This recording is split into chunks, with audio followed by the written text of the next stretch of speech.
My name's McCall, and today we're going to talk about giving your footage that cinematic touch.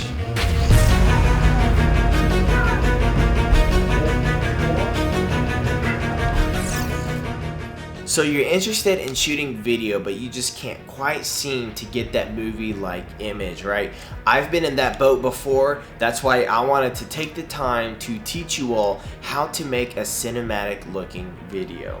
In order to achieve a cinematic result like what you would see in the movies, it's a mixture of many things, including your lens selection, your depth of field, your white balance, your shutter speed, your shutter angle, your frame rate, your color grading choice, just the overall location and look of your image, what you're using to stabilize the footage. Are you stabilizing the footage? You know, there's a lot of different factors that go into this, but I'm just gonna generically touch up on the most important key features, and I'm gonna show you all what I think you can do. Keep in mind that I don't know what kind of look you're going after. Based off all the different films out there, there's hundreds, thousands of different looks out there.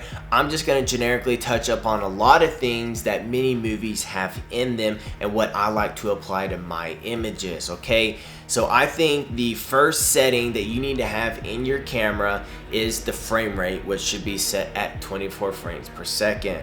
Of course, if you do incorporate slow motion, obviously that has to change. But I'm just talking about cinematically wise and where your timeline needs to be. 24p is the current motion picture standard, therefore you guys need to be at a 24 frames per second timeline, and you might as well be shooting 24p as well.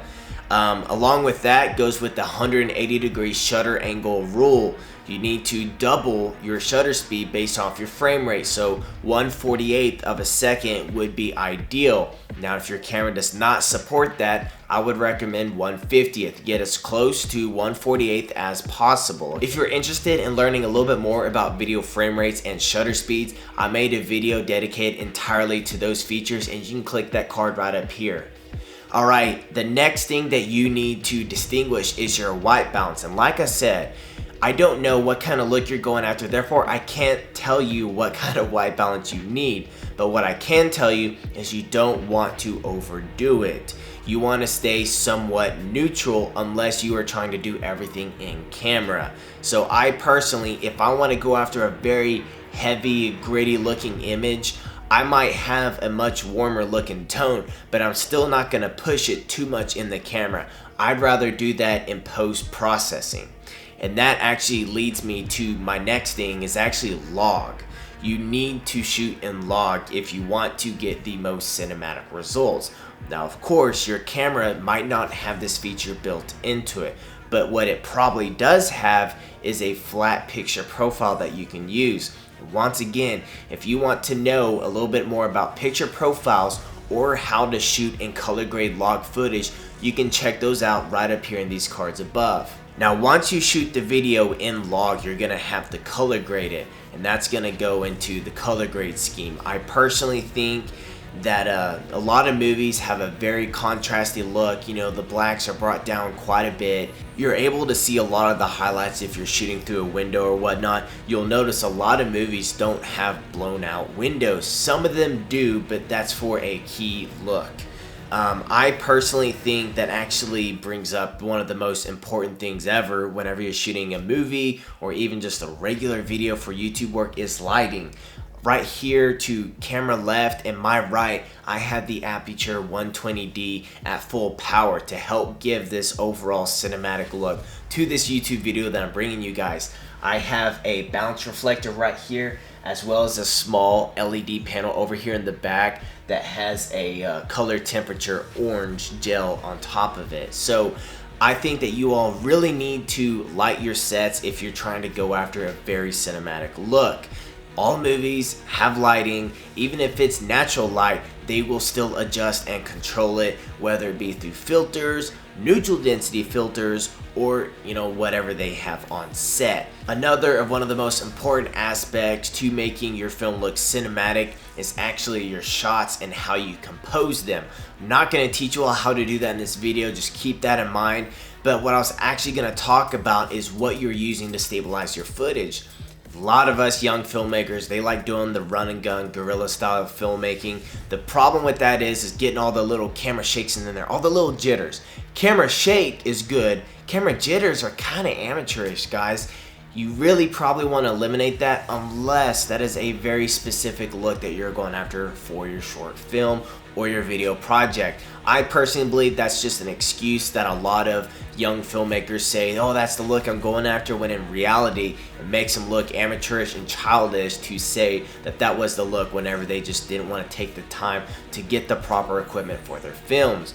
Now, I personally believe that gimbals can be overused, but as you can see here, this would actually be a very good option if you're trying to stabilize your footage for a cinematic look. Look at your favorite movies out there, and I want you to tell me how many of the shots in the movie have a very fluid look to them, and those were most likely done on a gimbal or a stabilizer of some sort. Obviously a lot more high tech than the Pilot Fly Adventurer, but nonetheless it's the same end result. So I think that either stabilizing your footage, whether it be with a gimbal, with the stabilizer, with a glide cam, with a tripod, going old school, nothing wrong with that. I just think that stabilizing your footage and eliminating that camera jitter, not so much camera shake, but the small jitters, I think those are what's gonna make your look go from amateur to more professional. I also believe in capturing very crisp audio your first time around. Audio is one of those things that a lot of beginners miss, and if you don't capture good audio, you're automatically gonna pull your audience out of that video and they're not gonna wanna see it again. So go ahead and try to capture good audio. Another thing that will really help add some punch to your video would be these black bars at the top and bottom of your video here. You see, these are actually simulating anamorphic lenses. A lot of the higher end movies that we watch will shoot on these anamorphic lenses that actually make the image very narrow and kind of awkward to look at. Then when they're de-squeezed in post-production and they're widened, they are given a different aspect ratio whenever they're at their full form. So we actually simulate that by adding the CinemaScope to the top and bottom just to kind of make it look a little bit more cinematic. It might sound kind of ridiculous, but you look at any good short film out there and they will usually have these crop bars in them. So I would go ahead and recommend applying that to your image. So we could dive into dialogue and we could dive into the story and this and that, but I'm actually dedicating this video more to you all as the filmmakers, the guys who behind the camera changing the settings and stuff. I don't know what kind of film you're going after, so settings wise, I know that was a lot of stuff, but in a nutshell, that's pretty much what you need to incorporate into your videos if you want to get a cinematic result. Of course, I'm sure there's several people out there that'll be like, no, well, what if you do this, you know? But generally speaking, 24 frames per second, 180 degree shutter angle rule applied, neutral white balance, lighting, stabilizing your footage, this and that. Those are all key features to getting a more professional image, okay? If you want to go after something else, go ahead and feel free to start playing around with other settings and trying to get a more unique look. But on the standard, this is what it is, and I think that this will help you all bring your videos to the next level. I'm actually super interested to see what projects you all were working on. This is a very specific video that I made based off 3 different messages that I received over Facebook last week about how do I achieve a cinematic image. So I just want to make this video for you 3. Y'all know who you are because I sent this out to you all. And also for those of you that are interested in picking up a camera and starting to shoot video, this will help you out a ton. So that pretty much wraps up the video. I know this was a lot of information. Hopefully you wrote some of it down or you're taking notes or something. But as always, if you enjoyed this video, please be sure to give it a thumbs up and subscribe to my YouTube channel for those weekly uploads. And kind of like what I said a minute ago, I'm interested to see what you all are working on. Go ahead and comment down below or shoot me a message with the project title and what you're trying to do. I'm interested in seeing it.